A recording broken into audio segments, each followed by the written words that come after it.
That's where I got burnt there. My scars tell a story. That's a stab wound there.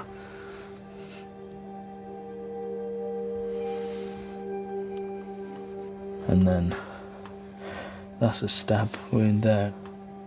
There's just loads and loads and loads and loads of marks. And they were all caused by hammers, just constantly being whacked on my shins. And then my whole head's got just divots and scars. When the police found me, I was told I was 10 days away from death.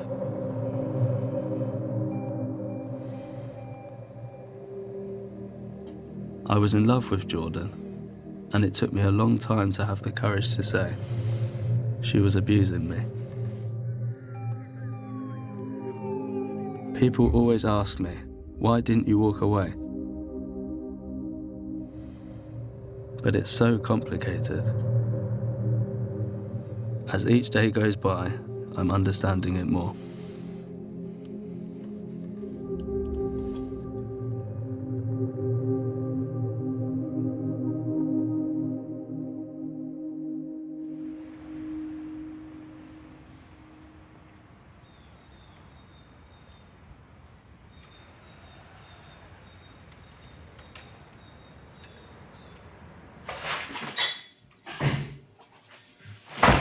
Okay, Alex, so today is the Sunday, it's 11th of June 2017.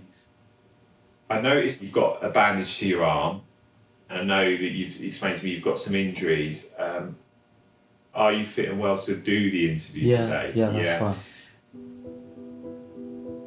First of all then, if you could introduce yourself. My name's Alex Skeel. I'm 21. In your own words, I want you to tell me why you're here today. I'm here because yesterday afternoon the neighbours heard arguing in the house, so they phoned the police.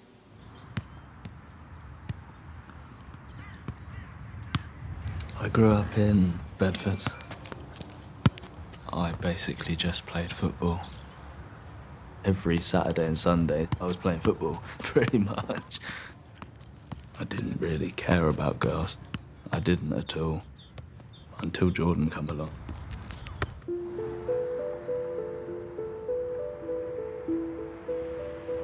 My friend was in a college performance, so I went to it, and she'd come to see her friend. We just started talking, and I was a bit surprised, because I'd never really spoke to many girls at all.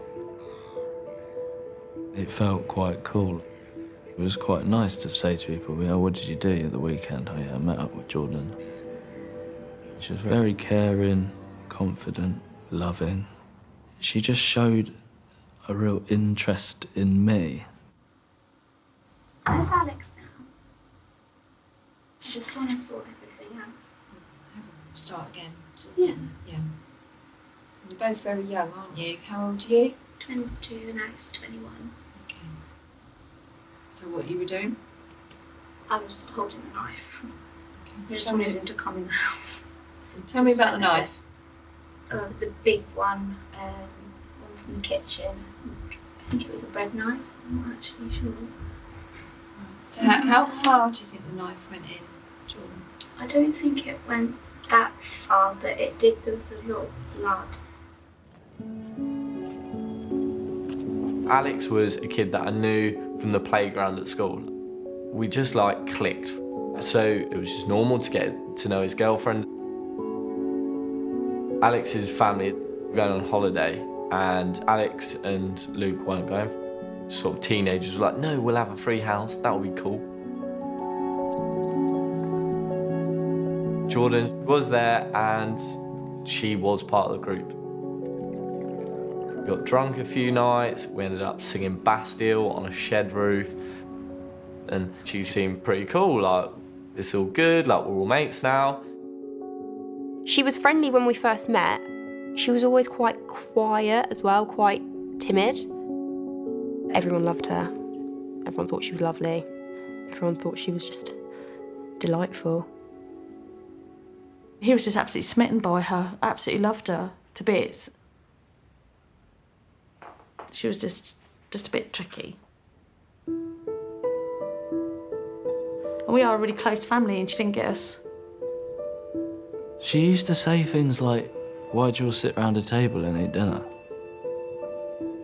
She would say, "I don't really like the colour grey. I don't think you should wear the colour grey." "Oh, I don't like your hair like that. You should have your hair like this." "Oh, I don't like the shoes that you're wearing." But I never took it as a negative. It was just more or less like, "Oh, it won't impress her, I won't wear it again," sort of thing. Her behaviour started to change. The longer they were together and how the relationship grew, the mind games started playing. We booked Lion King in London for her 18th birthday. We had a great time, it was lovely. And then Alex messages at like midnight going, "She's gone, I don't know where she is." I went into the toilet and I come out and she'd just disappeared. I didn't know where she'd gone. We were all just like looking around for about an hour.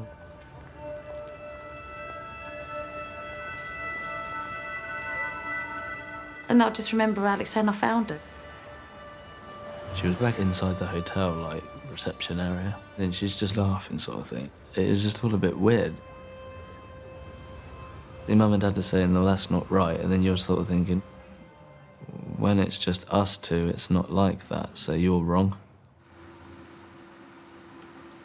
How was Alex seen?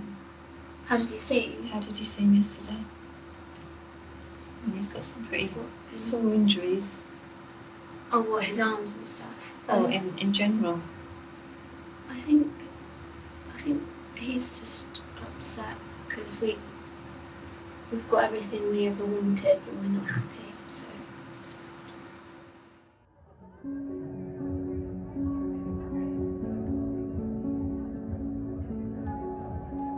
Alex's mum wanted a big bash for her boys. She loves to show off her boys. And to be fair, like, they were doing so well. Like, Luke had just got into uni, Alex was going on to college. I was like really excited for that A team. It seemed like it was going to be really good. I hired a hall and we had special invites made. He had a Leeds United cake, as he would. There was my mum's friend's daughter that used to come round quite a bit, and Jordan said, "She's there, I'm not gonna go," sort of thing. And I said, "Well, I don't know if she is actually going." And she was there.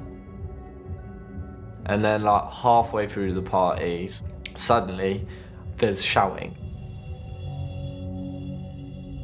Jordan targeted a 15-year-old girl, my best friend's daughter. Beautiful girl, very attractive. She just screamed abuse at her. He was spending time with his family, his friends, and she just wanted Alex all to herself. The music just was stopped. Alex was sobbing. Jed was, "What do you think you're doing?" telling Jordan to leave the party and stuff like this. And Alex was like, "No, I want to stay at the party." There was like 100 odd people just staring at this argument, and the girl involved was my girlfriend. I took Alex away to the bathroom and he was just screaming like, "I need to look after her, I need to be with her, like, I love her." He was saying, "Look, leave her, she's not good." I was a bit clouded by what happened because obviously at the time I loved her and everything. I think it was about a week or two afterwards, I remember having a few arguments, and then she snapped my SIM card. It just a penny dropped, and I thought, she's just not right, everyone is right. I thought, no, I'm not doing this, I'm gonna go, that's it, I'm done.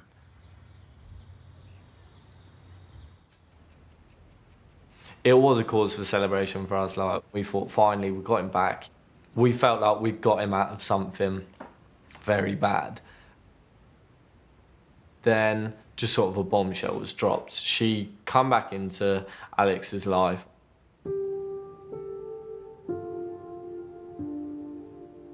out of the blue. She got his friends to go and pick her up, to bring her here to tell her she was pregnant. And I'm like, yeah, right, that old chestnut, you can do a test in my house. You know, I'm not falling for that. So she did do a test in the house and she was pregnant. I said to Alex, you don't have to be with her, but you need to stand by her. So that's fine, I don't mind paying my way. But I was thinking, I can't be with you. There's just no way that's happening because I couldn't deal with her. Constant mind games, time and time again. And then I didn't hear from her for a year.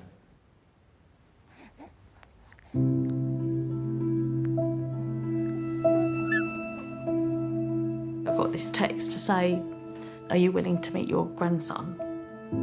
And it was like, yes. And she just rocked up on my doorstep on the 12th of August. She spun the car seat round and it was just Alex. And I just fell in love with him. And I couldn't shut the door on my grandson. I went absolutely off my head. I said, why the fuck did you let her in and all this, that and the other? And I went, I get that and I do understand what you're saying. I said, but please let me be his nan. And Mum was like, she seems lovely, she's changed. Being a mum's obviously changed her. A beautiful little boy there. We all gave her the benefit of the doubt. She's a mum now. You know, give her a chance. And we even said to Alex, give her a chance. Alex's mum arranged for him to meet the kid, but without seeing Jordan. And it was very much like, he was like, okay, like that's disassociated it a bit already. Like, I don't have to see her. He still hated her guts, but you can see his kid. I knew for about a week that I was going to be seeing TJ for the first time. And I sort of said, no, look, I want to do it with Grandad. We're close, really close. Whenever I was ill, I always wanted to be with Grandad. So I remember Grandad driving the car, he goes, he's a lovely little boy, you know. He's lovely. You'll love him. I just remember walking in and he's just lying there, kicking around, being a little monkey, basically. And I just thought, well, yeah, that don't really surprise me because that's what I'm like. It kind of all went a bit fast forward from there. Before we knew it, she was living with the Skeels. She was lovely, couldn't fault her. And it was just this lovely, extended, happy family.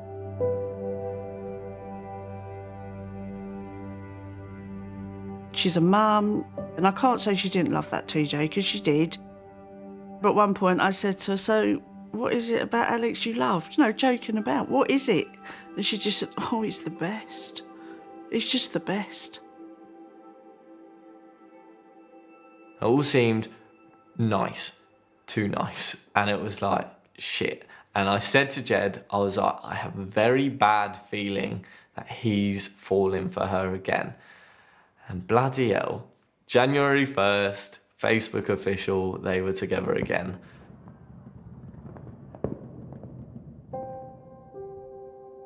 He saw this as his life. He felt it was his happily ever after. It was probably the best it ever was. It was fun. I was happy, she was happy, TJ was happy. And then the cracks started coming. She just got back into his head to a point where you couldn't do anything to stop it.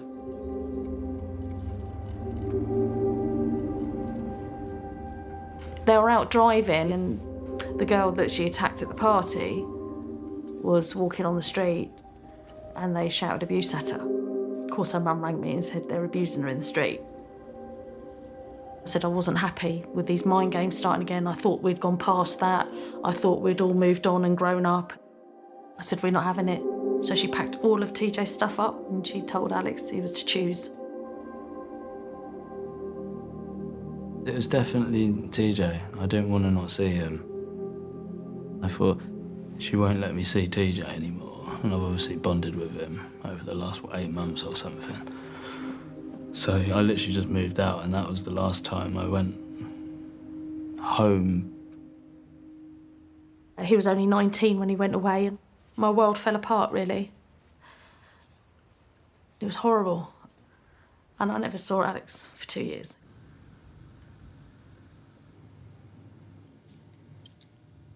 Do you love Alex? I do.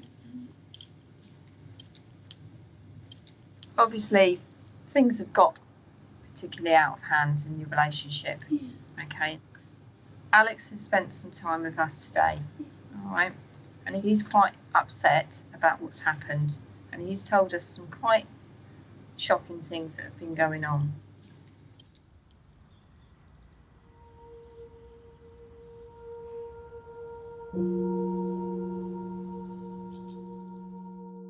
I was happy, and I thought, I'm there for my son and we're going to be a family. Shortly after I moved in, little things changed. She started accusing me of doing things with girls when we weren't together, and she was pregnant with TJ. Did I ever see this girl? Did I ever speak to this girl? I'd say I didn't do that. She wouldn't believe it, and it just got to the point where she kept asking and asking and asking. She changed my phone. I got a new phone and phone number. She got rid of the PlayStation because it was a form of contact to, like, people I knew. I could say I'm a muppet and everything, but you're so caught up in everything, you just don't know.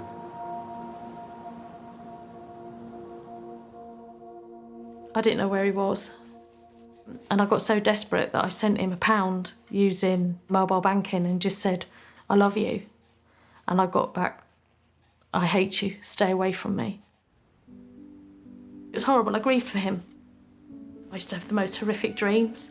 A lot of my dreams would go back to when he was a baby. I was having twins, and I went for just a standard check, approaching 30 weeks. And they were faffing and faffing.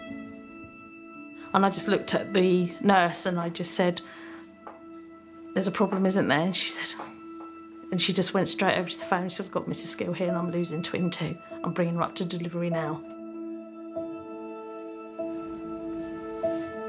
When I came round, they said, we'll take you to see your babies. Alex was £2.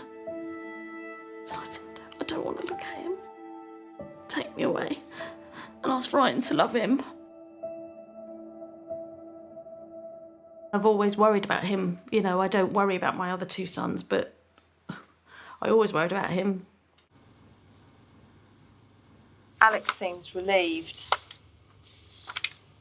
that he's now going home, back to his family. He feels he's been isolated from. He always said he just didn't want to see his family. He states that majority of the contact with his family has been stopped because you've stopped him having contact. No, definitely not. Would you say at any point you have made it difficult for him to see his friends or family? No, never. He made it very clear he didn't want to see any of his family. He said he hated his family, he doesn't want to talk to his family, he wants nothing to do with his family. One day, she comes upstairs and she said, oh, my mum's just got a message off of your mum to say that your granddad has died. And I was really, really upset because I couldn't say goodbye. I just kept thinking, well, how am I ever going to forgive myself? And then a few hours later, she was, why are you upset? I said, well, because you just told me that probably the most important person in my life has died. And she was like, he's not dead. You think, yeah, he's gone, and no, he isn't. She obviously was jealous of the bond that I had with Grandad's.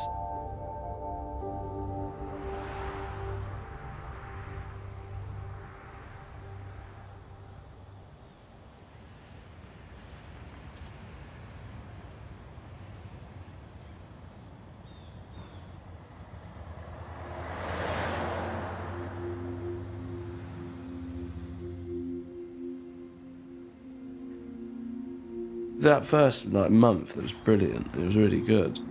We had a nice house in a nice place. There was no arguing. And if everything carried on the way it was and kept going to plan, we'd have been absolutely fine. We'd have been more than fine. We decided that we would try for another child. And then straight away, we found out she was pregnant.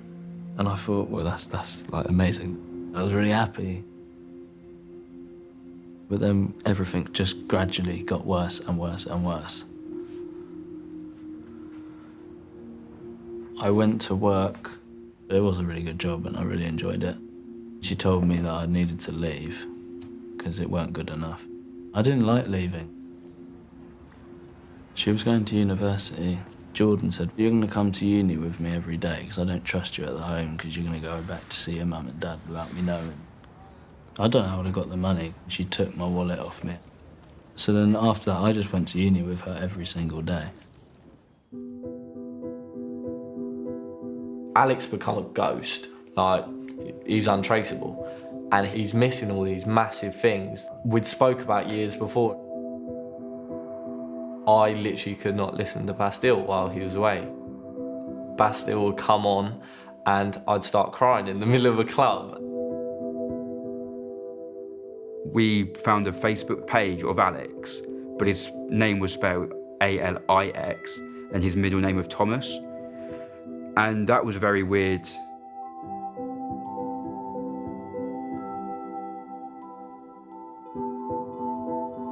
Sent in a friend request and I got a message off Alex and I was like, right, here we go. I knew it wasn't a message off Alex. It was like, I've never been your fucking friend. I've never wanted anything to do with you. I've all just been lying to you this whole time. And I remember literally replying, you're right, Jordan, it's finally my turn then, is it? And then just blocked.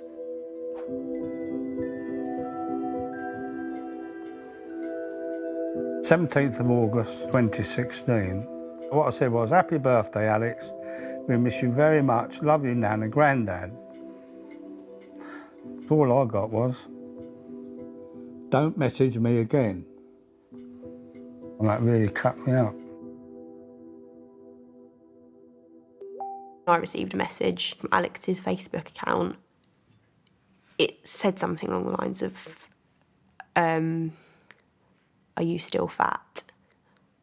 Something she knew would potentially upset me. A Facebook page told me that they'd moved into a house in Stuartby. So we knew roughly where he was, but we didn't know where. I said, look, I'm putting a stop to this, I'm going to find him. I'm going to go and find him. A friend of mine who was brought up in Stuartby, he drove round as well. She loved elephants. My son George was with me and he said, there's an elephant in the window up there. So I said, it's got to be it then. So I banged on the door and all the lights went dead, black, nothing. And then at one point a downstairs light come on and I saw the outline of Alex going to the kitchen and then the light went out, went back upstairs. And I just said, he hates us. You know, when he's ready, we'll see him. But until then, we've just got to leave it. He says that you go at him about this period of time that you had a break in your relationship, okay? It always goes back to that, yeah. And that you question him relentlessly and that you go on about it a lot and that if he doesn't answer you, you then become violent towards him. We went to Winter Wonderland in London. She just accused me all the time of liking these girls. And as soon as we got in, she said she's got a message off one of them. And I said, I didn't do anything. It's because you're not telling me the truth. So we kept walking. And she's like, we're not going to go. And I said, no, we are, because we've come all this way. It's just pointless to just go back. Then she was like, go into Boots and buy some 1 a day sleeping tablets. And as long as you take one, we'll go. I got the sleeping tablets. I just took one. And she goes, put all the rest of them in your mouth. So I put all of them in my mouth, and then she said crunch them down and then swallow them. I just did as I was told. It was really strange. I was like full on dozing off. It was so strong. I don't remember anything about how we left there.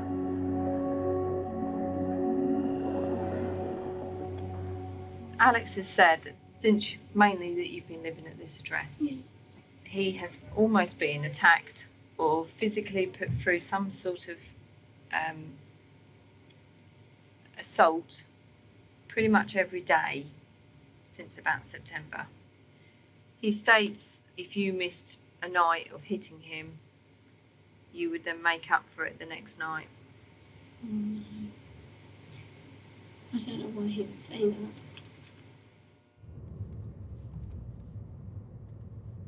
We went out and everything seemed okay. And I looked out the window and she goes, right, that's it. And she picked up her hairbrush and she just full on went whack straight there. And the tooth was near enough off. I had no money. I didn't drive. So in the end, I just went like that and just ripped the tooth out. Tell me about this hairbrush that you keep in the car. Well, whenever we've had an argument in the car, I'll grab just my hairbrush that is on the side and I'll just sort of hit him either wherever I can. There was so many occasions where I would be asleep and she'd smack me on the head and I'd just go in the mirror and I'd look and I'd just be bleeding. There was a hammer, but I never hurt him. She started to use knives. I only ever cut him, I never stabbed him.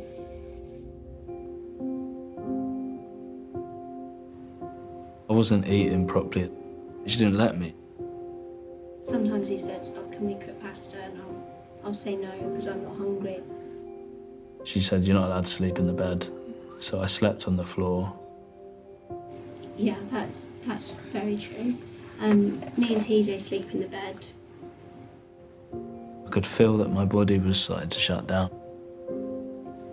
I didn't want TJ to get hurt, so I was fighting to keep going because I didn't know what was going to happen if I was to leave. I was beside myself. We were angry, we were hurt, we were upset. It was horrible. It was always that missing link to us all.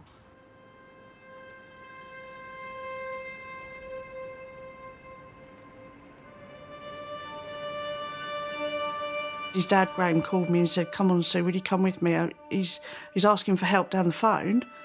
So we went back to the house, get there, all the lights go off again. And I said, if you don't open the door, I'm ringing the police. And he was going, go away, I don't want you here. And he said, no, you've called for help and I'm here. 2 cars came. They told us to sit in the car while they went in. And they came out to us and said, oh, they've had a row. The police said they put them in separate rooms, had a word with them, it's all fine. But your son is walking with a limp. And that was it. We went and watched Bastille in a concert in Leeds. It was fun, like my favourite band in my favourite city. But the next morning, I remember waking up in the morning to boiling water being poured on my back. And it was horrible. It hurt. It was so sore. And it was so bad, he screamed. Never in Leeds, never. He says that he's told to make a story up to tell your parents that the shower in the hotel was faulty. Sorry, I don't know why. Have you ever subjected him to a lie detector test? Yeah, Would you do that regularly? No, we only did it I think it was like one day we did it. She got a £5 lie detector and she told me to strap my hand in it. And she had a boiling water kettle. The lie detector buzzed to suggest that I was lying. I ran off and I just ended up just slamming the door shut.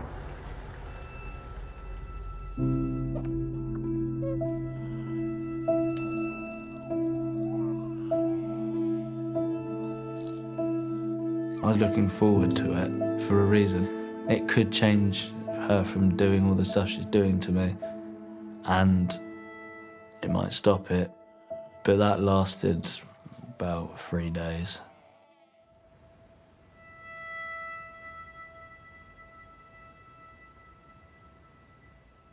We would literally be up all night, and she'd just wait with a boiling water. And if it went cold, she'd just go and reboil it. I backed into the corner upstairs in like the study room, and she didn't do it with a little side. She lifted the whole lid up and just threw it. Yeah, I screamed, like full on screamed. A couple of days after that, she had a bread knife on her. And I tried to run off, and this hand was then cut across.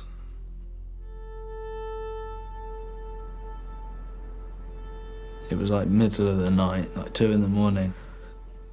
I was trying to stop her from getting in the bathroom, because I'd had enough. And then I stood on the toilet, and she went to go at my head, like here, so I went like that.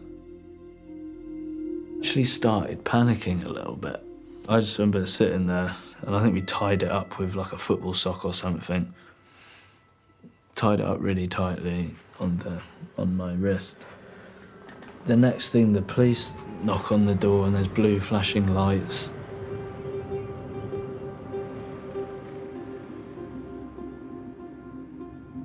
At the time, I was frontline response police constable. We got a 999 call for a domestic disturbance between a man and a woman, called in by neighbours. Bedfordshire Police, how can I help? There's a couple and it sounds like they're having a really, really bad fight. He's shouting, and I'm sorry, not my fault. Get off me, leave me alone. Stop hurting me.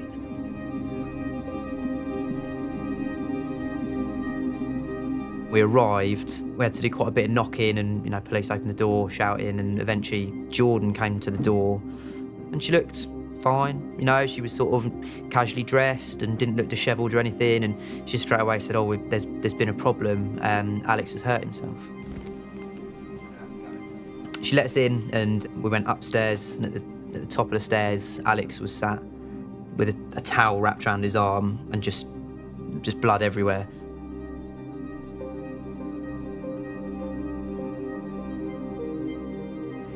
There was sort of a large serrated kitchen knife, and Alex and Jordan were both telling us that he'd used that knife to cut his wrists, basically, and she was explaining that Alex suffered from a medical condition that caused him to have bouts of self-harm, but then I sort of noticed other injuries on Alex.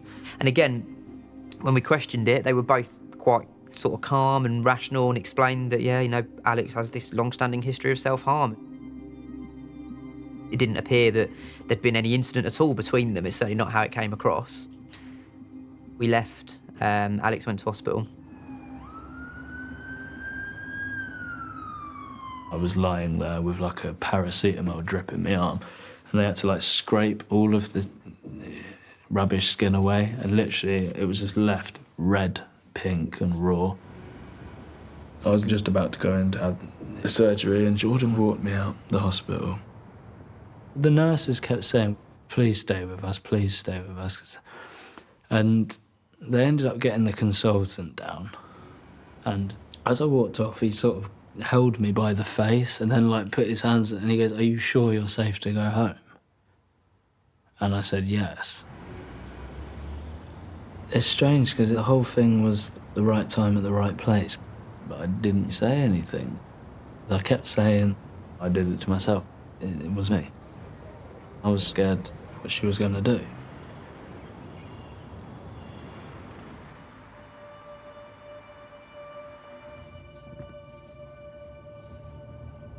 But something about it just didn't feel right. So I was on shift the next day, and as soon as I got on duty, the first thing I did was try and track Alex down.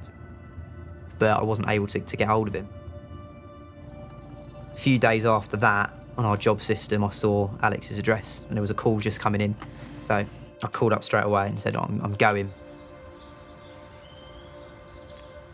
We were just shouting and arguing. And the next thing, the door knocks and there's a police car outside, and I opened the door and it was Ed standing there and had a really nice smile on his face. Hello. How you doing, mate? Remember me? What's been going on today, mate? As soon as I saw him in the light of day, the state of him, to be honest, in terms of, the countless injuries all over his body, the fact that he had these horrible dirty clothes on, he was pale, thin.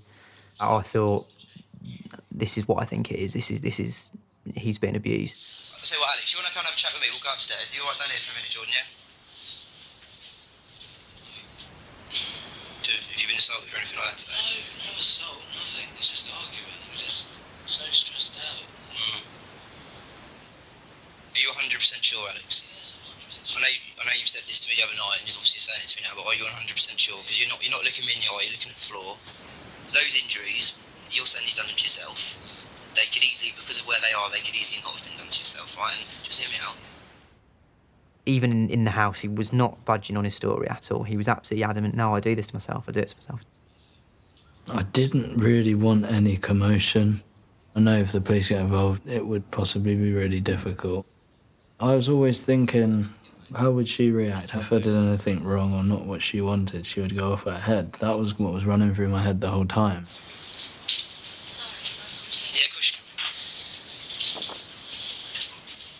I just wanted to try and be as much on his level as I could. He's a few years younger than me, but not a dissimilar age. We're both blokes.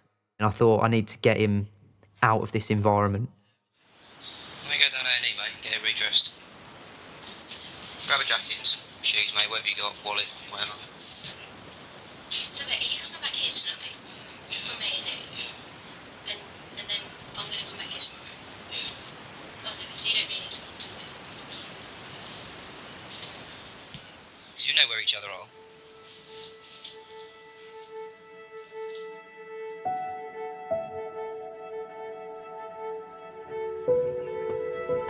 He sat me in the police car and he said, right, we're not leaving it until you tell me the truth.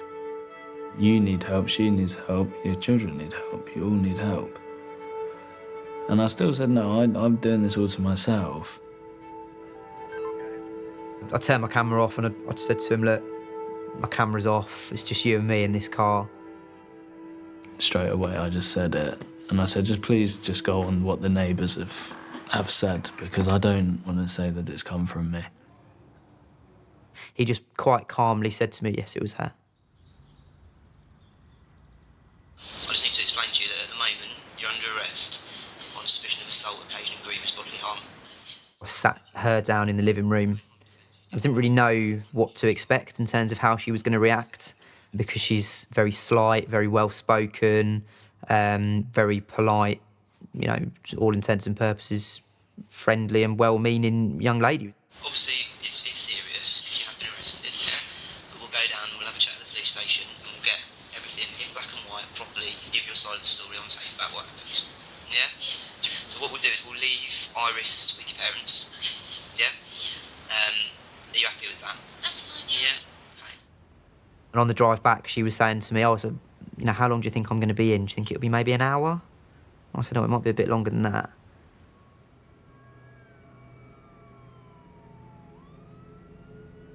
Once we allowed him to get to the hospital by sort of removing her from the equation, the doctor said that they reckon had probably 10 days from death.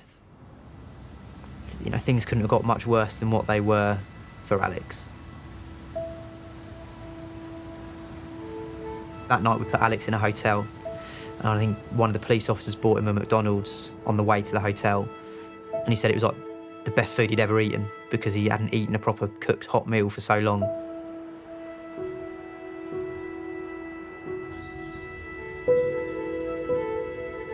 I had like a buffet breakfast in the morning and I was overlooking Bedford River. I actually sat there and I giggled to myself. There's me.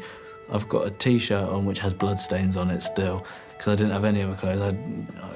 I just looked a mess, bandages, and all these posh people in ties and that, and oh, it was a lovely bacon. And I'm sitting there just like, I don't care if I feel out of place here.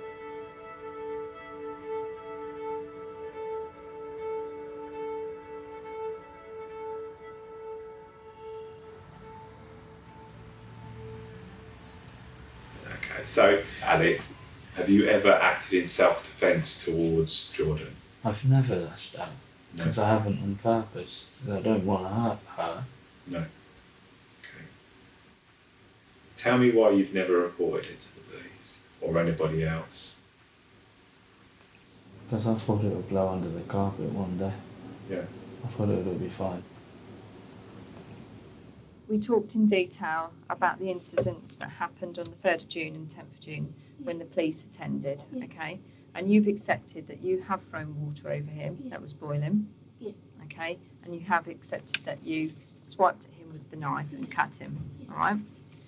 And the other times were just maybe like... But you can't argue about those injuries because they're quite obvious because the burn marks and the cuts, okay? Because police attended on both these occasions, all right? I appreciate it's stressful. You're both quite young. You've got young children. Do you suffer from any mental illness yourself? Ever suffer from depression? Any suffered from any postnatal depression after either pregnancy? How do you feel today about moving forward? What are your thoughts and feelings at the moment? I just don't want to get hurt anymore.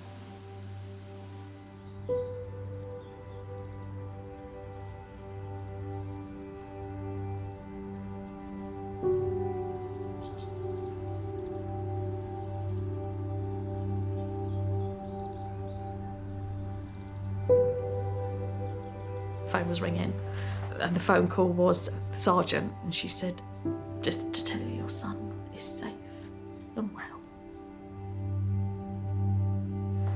And I said, what's happened? I said, she hurt him? She went, yes, he's been burnt, stabbed and slashed. I just screamed. My sister took the house line and she said, Alex is on his way. He's on his way home. He wants to go. He wants his mum.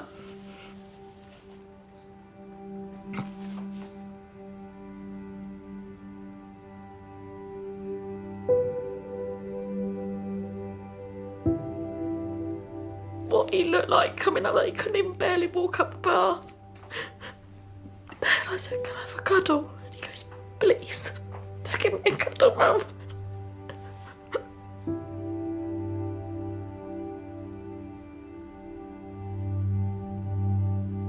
He said, I'm sorry. And he was, his body. He didn't even smell alive.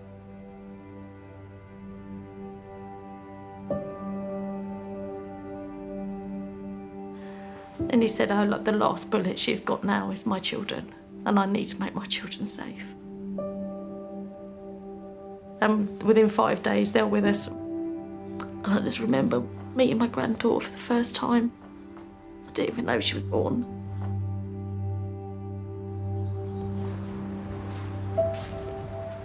Hello, mate. How are you? It was so surreal seeing him again. I just grabbed him, made sure he was real, and just hugged him very tight. I'm literally buzzing, mate. Yeah.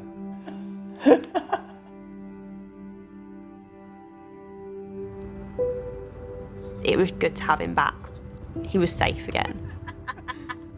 But it was just horrible to hear about what she did to him and what she put him through, especially when it's one of your best friends.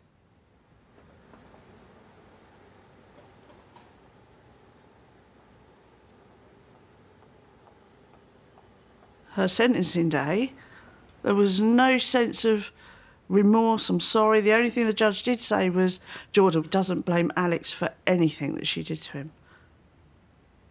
I think in her mind, the more she did and seeing him stay, the more she felt like he really did love her because he still stayed. And it's really weird to even comprehend that because most people wouldn't even think about pushing the person they love, like, just wouldn't cross their mind.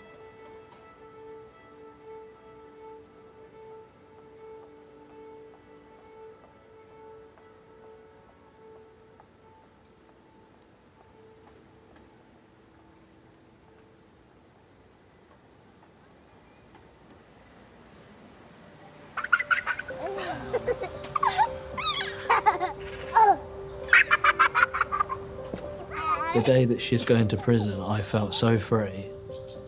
It was a massive relief. I remember just sort of saying, I can actually look over my shoulder now for the first time in 5 years without worrying. It's good that we got there when we did, but because it's so unusual, it's a female offender, just didn't come together in our heads as quickly as perhaps it should have done. I was quite critical of myself after the incident because I felt like I should have challenged more and seen it more the first time I attended the address. We'd all be lying if we didn't say that we don't sit back and think, how does this happen to a man? It did start very, very subtle, not allowed to seeing his friends when he wanted to, having to have his hair cut a certain way, only allowed to wear certain colours. That's how it all started. It didn't start with a knife to his leg. It took a long time to get to that. How have you scored that? How have you scored? Domestic abusers, doesn't matter what gender they are. A victim is a victim and an abuser is an abuser. There can't be any gender tied to it because it doesn't matter. Like, a victim still hurts whether they're a male or a female, and an abuser is still just as nasty whether they are male or female, and it's as simple as that.